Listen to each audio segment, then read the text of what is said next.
all you wonderful people out there in computer land over the World Wide Web on YouTube. This is John Pettipas speaking to you on the morning of Monday, the 12th day of August 2019.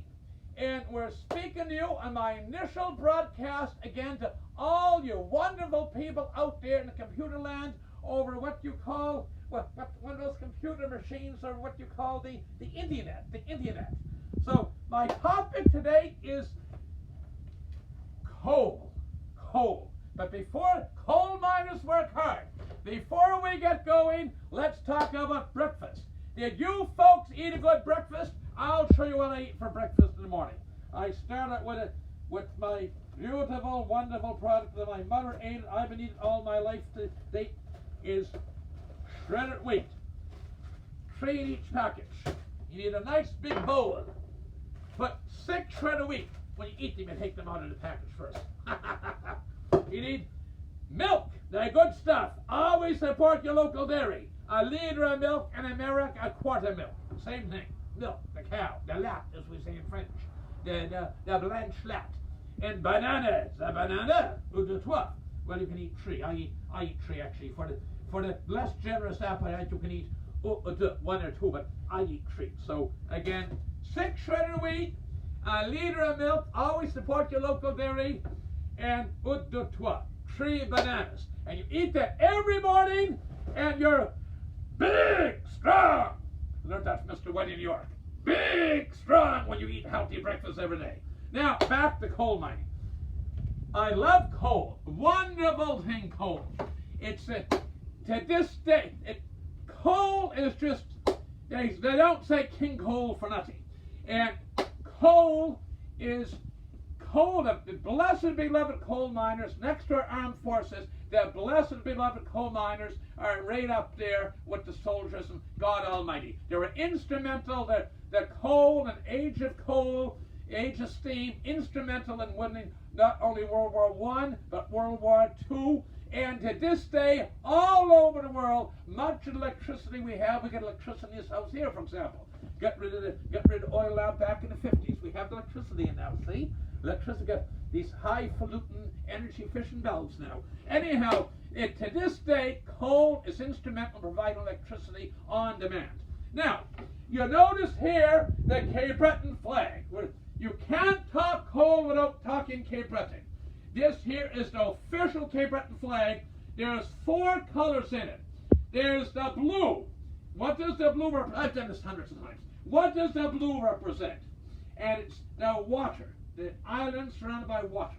And little girl, when I was asking her, what does the blue represent? And she said, the Tories.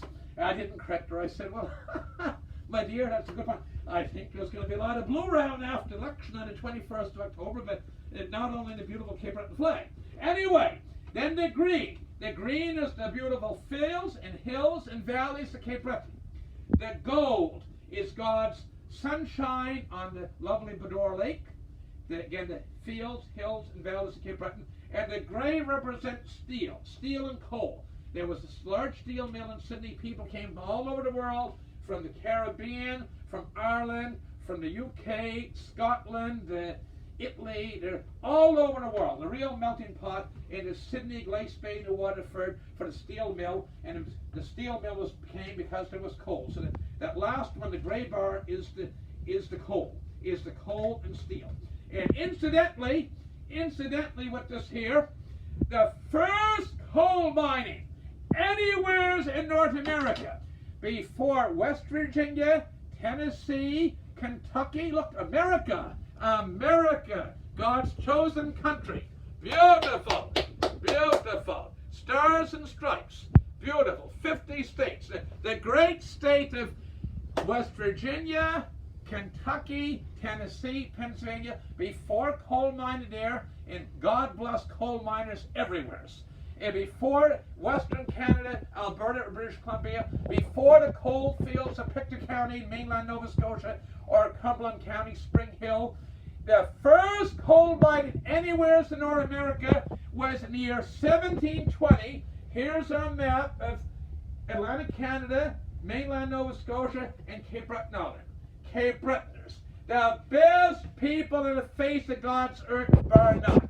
Love Cape Bretons. God bless their heart. They're wonderful, wonderful people. Somebody was coming down the road and the car broke, and somebody stopped and said, "Son, you got tire broken or flat tire or whatever, engine overheating." He said, "I knew I was near home in Cape Breton that people stopped and helped me." They're just wonderful people, wonderful people. So anyway, right here, Port Morion, the lovely community of Port Morion, on the east coast of Cape Breton, on the coast of Atlantic Ocean, Port Morion, and not very far from Fort Louisburg, in the year 1720. So here we're recording Monday morning, August 12th, 2019. We are literally less than a half a year away from January 1st, 2020, and that will be the Outaouais 300th anniversary of the first coal mine in North America. And that coal was mined by the French, and it heated the soldiers' barracks, the King's Bastion, and more importantly, it kept those extremely important things too. But it kept the foundries and forges of Fort Louisburg going 300 years ago. Port Morion, Cape Breton, Nova Scotia. Love the miners, wonderful people. God bless the miners. I have no patience for those that criticize the miners. And speaking of miners, there's a beautiful, in the community of Glace Bay, that's an industrial Cape Breton town, used to be one of the biggest towns in Canada, Glace Bay, Nova Scotia. There is the Miners Museum, and not just any museum, the Cape Breton Miners Museum at 17 Industry Street. It's open all year round, abbreviated hours in winter. This time of year, spring, summer, fall, fully open, and they have retired miners doing the tours, and they are a pleasure to meet. They take you down into an actual underground mine. And so anytime you're here in beautiful Atlantic Canada, lovely, blessed Cape Breton Island, whatever you do, please go and visit the Miners Museum at 17 Industry Street in Glace Bay, Nova Scotia. Not just any museum, the Cape Breton Miners Museum. It's wonderful.